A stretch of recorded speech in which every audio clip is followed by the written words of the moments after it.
Bab 72, Ngintip ganti baju.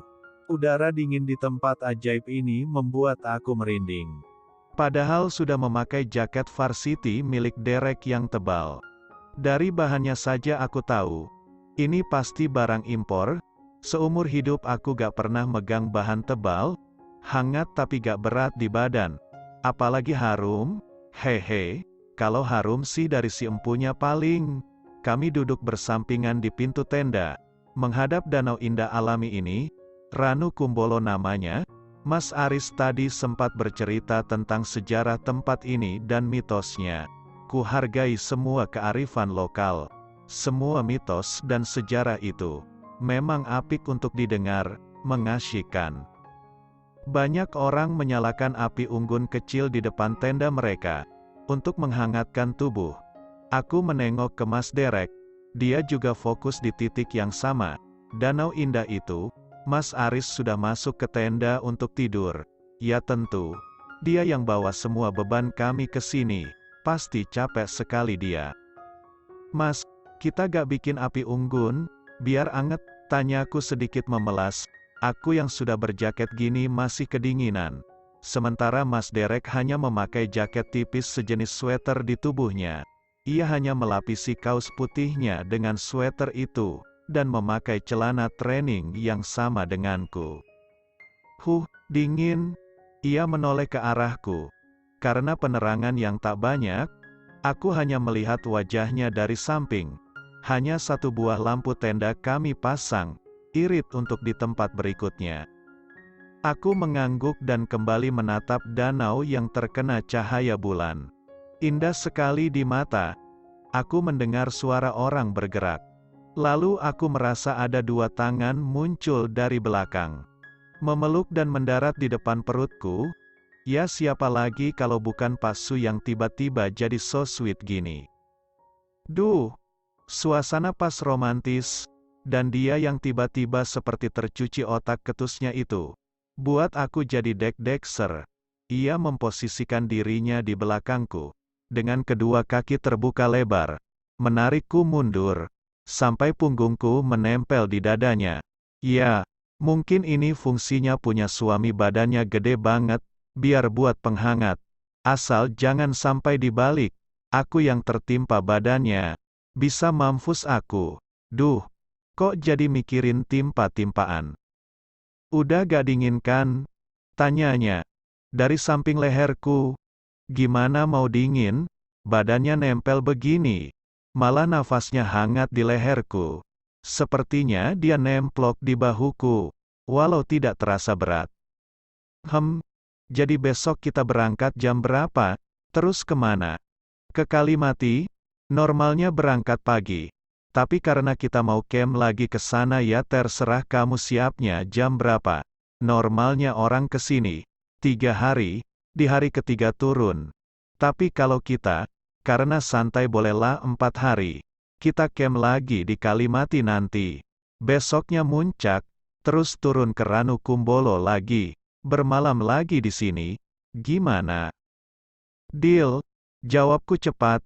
Kini gantian, dia yang nyerocos panjang aku yang irit.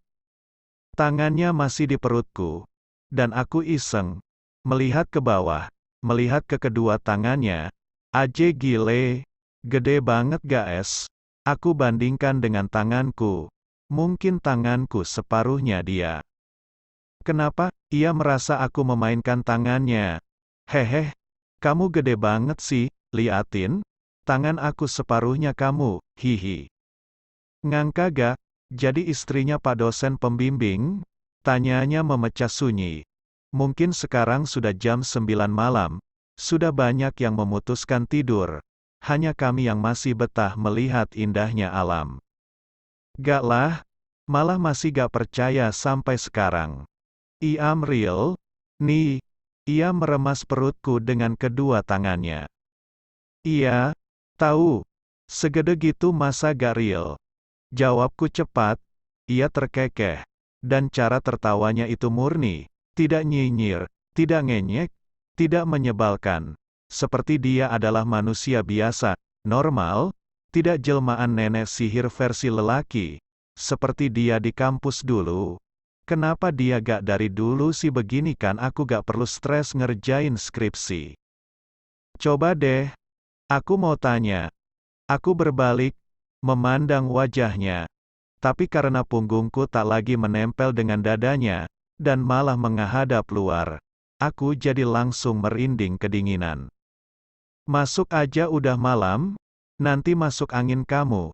Ia menarik aku untuk masuk dan menutup pintu tenda. Dan, jeng, kami berduaan doang dong di dalam tenda.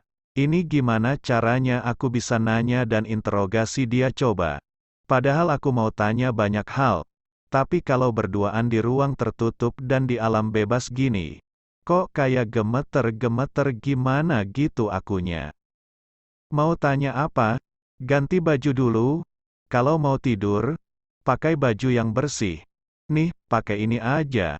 Ia mengeluarkan setelan baju dari kopernya, sebuah kaos tebal, mungkin lebih tebal dari sweater yang ia pakai, dan celana hangat longgar. Ia juga memberikan aku topi kupluk tebal dari bahan rajutan, dengan penutup telinga dan leher. Gitu. Ya udah, kamu keluar dulu Gih, pintaku mengambil semua baju itu. Gak mau, aku juga mau ganti baju kok. Ia malah sudah membuka sweaternya, ya terpaksa aku berbalik saja, memutar jadi di belakangnya, agar ia tidak berganti baju menghadapku dan aku juga tidak melihatnya berganti baju. Cepat, aku berusaha bergerak super cepat, biar gak ada yang saling mengintip. Terakhir, aku buka jilbab dan langsung pasang topi kupluk itu. Aman, aku tinggal ikat di bagian leher agar telinga dan leherku tertutup. Aku berbalik, dan dia sudah duduk menghadapku dengan sebuah senyuman lebar. Ngintip ya? Enggak. Jawabnya cepat, walau ada seringaian di sana. Aku pakai jaketku yang tadi. Si jaket varsity super tebal itu. Ku resleting biar tubuhku tambah hangat. Ku ambil kaos kaki pemberiannya dan ku pakai juga. Nah, aku sudah merasa cukup hangat begini.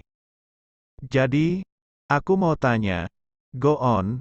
Dia santai, sambil melipat kakinya dan meletakkan kedua tangannya di sana dengan santai. Kenapa aku?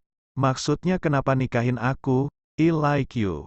Udah, emang gak suka sama mahasiswa lainnya? Dia menggeleng. Duh, emang susah nyuruh beruang salju curhat. Bisanya disuruh makan doang. Tinggal dilempar ikan dia langsung gersep. Terus, hanya karena suka aku, kan kamu waktu di kampus nyebelin banget, kesannya benci gitu sama aku, sampai aku mau nangis setiap bimbingan. Dia mengangkat bahunya, aku hanya bersikap profesional. Skripsi kamu memang tak layak, jadi aku berbuat itu, aku berbuat sama dengan mahasiswa lainnya, fair, adil. Suwe nih orang. Mbok ya dipermanis dikit gitu loh. Untung di gunung kalau udah di rumah dan dia minta jatah. Ogah banget aku kasih kalau begini caranya. Kok jadi 21 plus sih? Terus, kamu sukanya dari kapan? Dari awal? Irit lagi. Tak berekspresi pula. Kenapa baru kemarin ngungkapinnya? Maksudku, kalau orang normal itu kan bilang suka dulu. Baru rencanain nikah. Dari jauh-jauh hari. Karena aku baru tahu kamu sudah pisah dan tidak ada masa idah. Kamu belum digauli jadi aku langsung nikahin. Bapakmu bilang, kalau mau serius langsung nikahi plus catatan sipil. Ya sudah, dia menaikkan lagi bahunya dengan cara menyebalkan. Kenapa gak ada adegan? Aku suka kamu dari dulu. Setiap waktu aku curi pandang, lalu memperhatikan kamu. Gitu kek. Ceka, kamu itu terlalu straightforward, terlalu lempeng, terlalu plain, datar. Mbok ya dikasih bumbu gitu, yang lebih buat perempuan terharu, akhirnya keluar juga nih unek-unek. Dia menaikkan alisnya, lalu tersenyum dengan cara yang membuat aku merinding. Di pinggang, bagian samping sini, Ada bekas gigitan? Kamu pernah digigit anjing waktu kecil di situ? Atau bekas jatuh? Tanyanya tiba-tiba. Matanya menyorot lurus ke mataku. Aku refleks menjawab sambil lalu. Ia digigit anjing waktu SD? Aku lari. Malah jatuh. Terus digigit. Untung aja ada Bang Zaki. Terus aku diam. Aku berpikir. Ku tatap matanya. Mencari sesuatu di sana. Dia malah menahan tawa. His, kamu ngintip tadi ya? His, tukang ngintip, bintit loh. Akhirnya kupukuli dia dengan tanganku karena kesal, tapi percuma karena hanya 2 pukul dia langsung menahan kedua tanganku dan mendorong tubuh tipisku ini sampai jatuh ke markas. Nah loh, kok jadi main timpa-timpaan? Bersambung. Waduh udah mulai timpa-timpaan nih Nis. Bentar lagi main pijit-pijitan.